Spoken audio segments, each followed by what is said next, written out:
सिर्फ लाइट का असली रूप क्या है? क्या ये वेव है या फिर छोटे छोटे पार्टिकल का बहाव? ये एक बहुत बड़ा अनसुलझी पहेली है साइंटिस्ट्स के लिए। तो चलिए इतिहास से होते हुए हम इस बारे में जान लेते हैं। लॉ ऑफ ग्रेविटेशन से जाने वाले सर आइजक न्यूटन जब सूरज की रोशनी को भागों में बांटने के लिए प्रिज्म का व्यवहार कर रहे थे, तब उन्होंने ये अनुभव किया कि लाइट की फ्रीक्वेंसी की तरह गुण है। इसके भी अलावा उन्होंने ये भी सोचा था कि लाइट एक पार्टिकल है, क्योंकि इससे जो छाया बनता है उसकी परिधि बहुत ही शार्प और स्पष्ट होता है।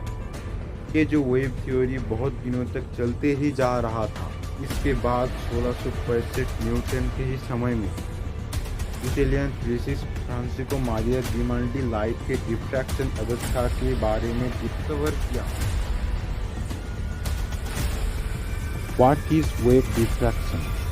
अगर आप कहा जाए कि लाइट एक वेव है तो आप उसको कैसे प्रूव करेंगे? तो सोचिए, अगर एक लाइट और एक छेद वाला कुछ दीवार जैसा लिया जाए तो क्या होगा? वो लाइट दीवार के छेद से होते हुए एक स्क्रीन पे पड़ेगा। स्क्रीन पे जो पैटर्न बनेगा उससे हमको पता चलेगा कि लाइट वेव की तरह बिहेव करता है या फिर सीधे लाइन में ट्रैवल करता है।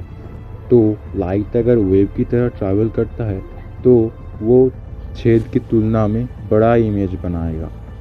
लाइट अगर सीधे लाइन में ट्रैवल करता है तो वो छेद के ही तरह एक इमेज बनाएगा। ऐसे ही पता चलेगा लाइट सीधे लाइन में ट्रैवल करता है या फिर वेव की तरह ट्रैवल करता है। इसी समय डच फिजिसिस्ट क्रिश्चियन हाइजेंस ने दी वेव थ्योरी ऑफ लाइट प्रकाशित किया और अनाउंस किया दी हाइजेंस प्रिंसिपल।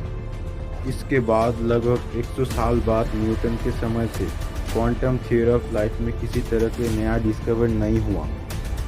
अब फ्रेंच फिजिसिस्ट ऑगस्टीन जेन फ्रांसेल ने कहा कि लाइट के वेव की लेंथ बहुत ही छोटे छोटे होते हैं। इसके बाद 1615 में उन्होंने लाइट के रिफ्लेक्शन और रिफ्रैक्शन के लॉ को हमारे सामने पेश किया और मैथमेटिकली प्रूव किया वेव इंटरफेरेंस को। उन्होंने ये भी भविष्यवाणी किया था कि स्पेस में ईथर जैसा कुछ है, क्योंकि वेव को ऐसा कुछ चाहिए जो उसको ट्रांसमिट कर सके।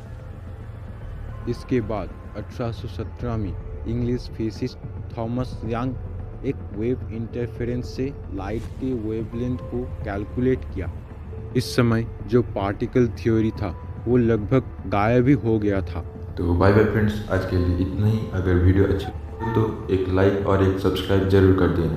अगर आपको किसी भी तरह के क्वेश्चन हो तो आप मुझे कमेंट में लिख सकते हैं। मैं उसको जल्दी से जल्दी सॉल्व करने की कोशिश करूँगा।